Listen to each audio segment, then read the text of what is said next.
Hello everyone, I'm Greg and welcome to our final video for how to play Memoir 44.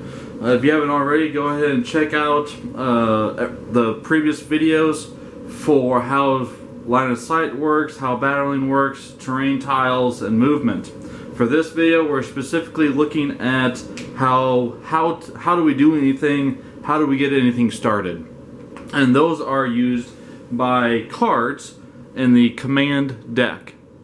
There are 60 cards, and the scenario will tell you at the very beginning how many cards each player gets to have.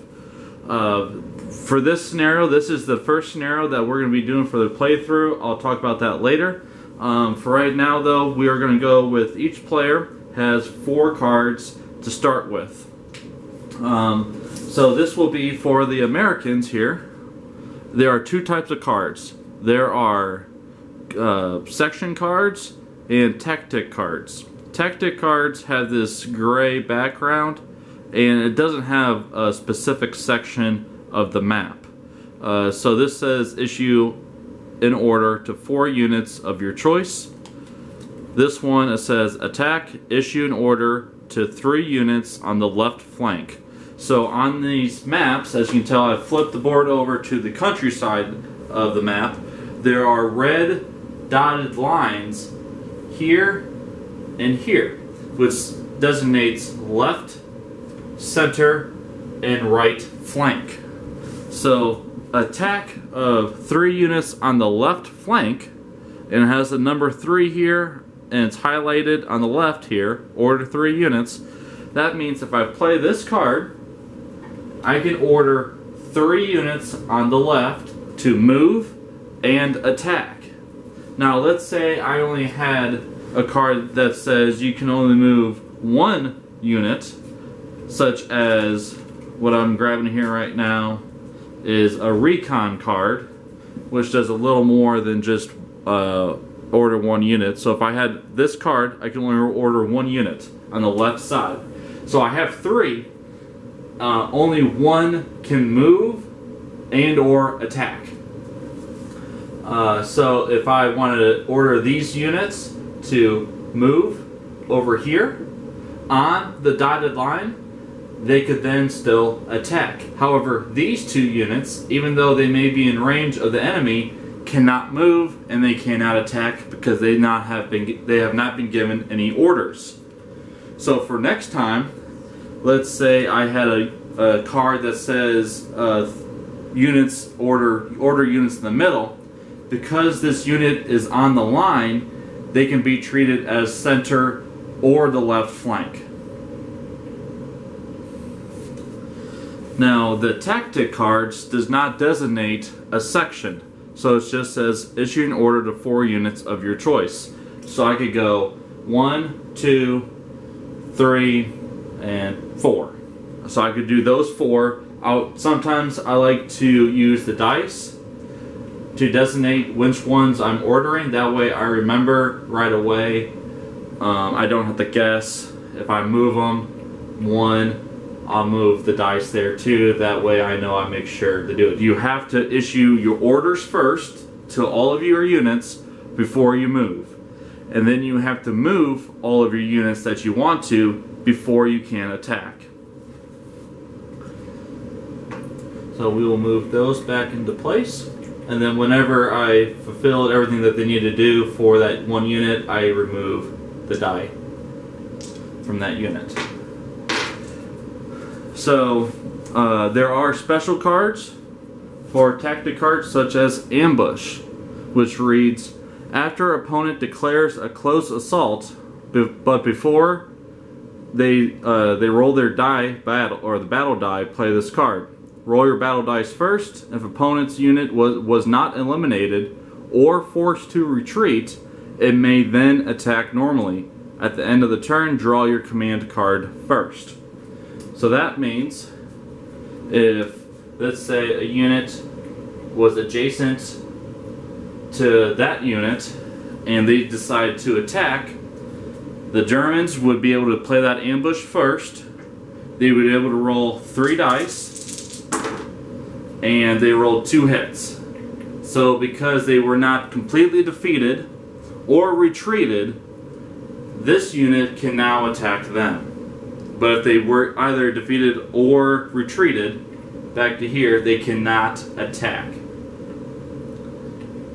So let's say one unit was completely wiped out. Let's say this unit completely wiped out, the last model has been destroyed. What happens is that the Germans place the last model of the unit that they destroyed and they put it on these markers, and this indicates one medal has been earned.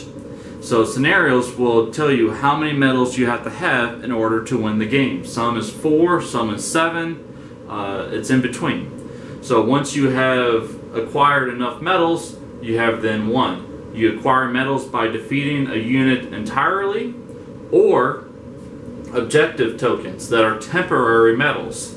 So for the Americans, in this scenario, if they capture this bridge or this bridge and stay there, they can take this token and put it on their medal count.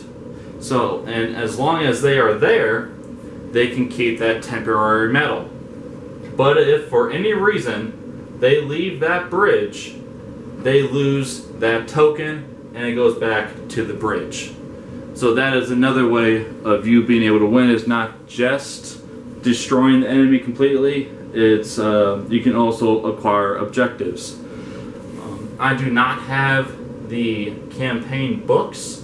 I would love to have them, but I know there are PDF files online through Days of Wonder that can allow you to play campaigns. And so if I will probably look into that, to doing that for you all after I do a couple scenarios here, just a basic runs for a few of how this game works. And I'll put these back here. And then we'll run a campaign. And so what you do in each battle will determine what will happen for the next battle in terms of attrition, reinforcements, what battle or what units were destroyed. So it's a lot of scenario based and a true campaign of a war. There are also tokens here. So you have the Iron Cross or the Medal of Valor, I believe that's what it is, for temporary objectives. You have Rangers on this side, and you have, I think this is the British Special Forces. You have German Elite Special Forces and Rangers on this side. Just tokens to designate that a specific troop is a special unit.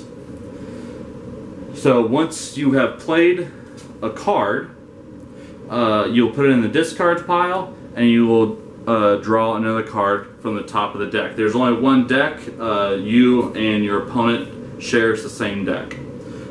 There's a lot of different cards in here. As we go through different playthroughs, you're going to see all the different cards and how they work. So I'll leave that to a surprise for further playthroughs. There are also card holders. I'm going to put that right there so that you can place your cards on the holders as well. I'm not going to use that because it's not going to be very beneficial to you down here, so I'm just going to hold them up for you to look at. We will now, I've got some time here. Well, I'm not going to talk about the scenario. I'm going to wait for that for the next video. But I hope you've enjoyed these instructional videos of how to play Memoir 44 for the base game only. As I get in more expansions and start playing with expansions, we will discuss what they are adding to the game as well. So without further ado, we will begin our scenarios. The first one will be Pegasus Bridge. Thank you very much.